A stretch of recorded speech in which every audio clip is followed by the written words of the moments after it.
मानवाधिकार आयोग है, इस समय इतने लोग मानव जैसे मान लीजिए इतने भ्रष्टाचार चल रही है, गरीबों को भी किया जा रहा है, उत्पीड़न दिख रहा है, कहीं पुलिस वाले भी मारे जा रहे हैं, उस पर मानवाधिकार क्या कर रहा है? सर देखिए, सबसे पहले तो आप जान रहे हैं कि एक ऐसी वैश्विक महामारी जिससे पूरा विश्व जूझ रहा है, सिर्फ भारत ही नहीं है। और एक ऐसी कंडीशन, एक ऐसा समय इस वक्त उत्पन्न हो गया है जब भारत देश जो है वो दुनिया की दोहरी मार झेल रहा है। पहली मार क्या है कि आप देखिए, वैश्विक कोरोना महामारी से जहां हमारी अर्थव्यवस्था चरमराई हुई है, वहीं दूसरी तरफ चाइना हमारे देश के अंदर इतनी तेज़ी से घुस रहा है। यकीनन चिंता का विषय है। जो बात आपने अभी कही कि मानव अधिकार क्या कर रहा है, आप यकीन मानिए 69 दिनों तक लॉकडाउन में हम लोगों ने भोजन उपलब्ध कराना, लोगों को राहत सामग्री, फिर रमज़ान था उसमें राहत किट, ईद किट हम लोगों ने डिस्ट्रीब्यूट किया। फिर उसके बाद चाहे आप लखनऊ का बाराबंकी हो, चाहे गोरखपुर का नौसर चौराहा हो, या फिर आप आगे पढ़िए फैज़ाबाद का जगनपुर चौराहा हो, जहाँ पर खड़े होकर के हमने प्रवासी मजदूरों को जो भी सुविधा उपलब्ध करा सकते थे हमने उपलब्ध कराने की कोशिश की है। साथ ही साथ सरकार से इस बात से मांग की है कि सरकारी, आप सोचिए कि कौन लोग परेशान थे इस लॉकडाउन में, या लॉकडाउन के बाद कौन लोग परेशान हैं? मध्यम वर्गीय, वो लोग जो रोज़ कमाते और खाते हैं वो परेशान हैं, ना कि उच्च कोटि वाले, क्योंकि उनको घर में से बाहर नहीं निकलना, उसको इस बात का डर है कि कुछ छू देगा तो कोरोना हो जाएगा।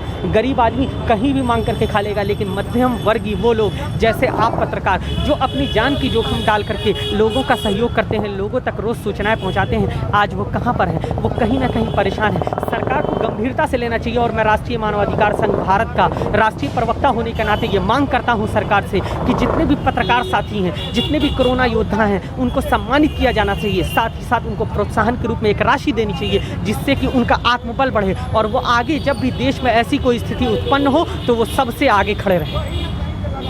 सरकार की तरफ से जो लापरवाहियाँ बरती गई हैं उसको क्या, उस संबंध में क्या दृष्टिकोण है? देखिए, सरकार, आप मुझे एक बात बताइए कि भारत देश दुनिया के दूसरे नंबर की आबादी रखता है। आप सोचिए, ऐसी स्थिति में जो दुनिया की दूसरे नंबर की आबादी रखता हो, वहाँ पर सरकारी चीज़ें कहाँ तक पहुँच पाना मुमकिन है? यकीनन आपका सवाल वाजिब है कि सरकार ने लापरवाहियाँ की हैं। कैसे की हैं? सरकार ने जो भी चीज़ें बनाई हैं वो एक सरकारी महकमे को दे दिया और सरकारी महकमा उसका दुरुपयोग कर रहा है। वो पूर्ण रूप से अपने जानने वालों को, कुछ लोगों को, कुछ नेताओं को फ़ायदा पहुंचाने की कोशिश करता है, ना कि हर व्यक्ति तक पहुंचने की कोशिश करता है। इसलिए सरकार को चाहिए कि व्यक्ति तक जो लोग पहुंचते हैं, जो ग्राउंड पे उतरते हैं, जो मैदान में रह करके सेवा कार्य कर रहे हैं, उनसे जुड़े, उनसे उनका सहयोग करें ताकि लोगों तक उचित मात्रा में जो है वो सहयोग पहुँच सके। क्या देंगे अंतिम संदेश, क्या कहेंगे? बस आखिरी में यही कहूँगा कि लॉकडाउन, चूँकि अनलॉकडाउन 2 चल रहा है, ऐसे में सरकार के जो निर्देश जारी किए गए हैं उत्तर प्रदेश सरकार और सेंट्रल गवर्नमेंट के, यानी केंद्र सरकार के, उसको पूर्ण रूप से जनता को जो है वो फॉलो करना चाहिए, उसको मानना चाहिए। साथ ही साथ एक काम और करना चाहिए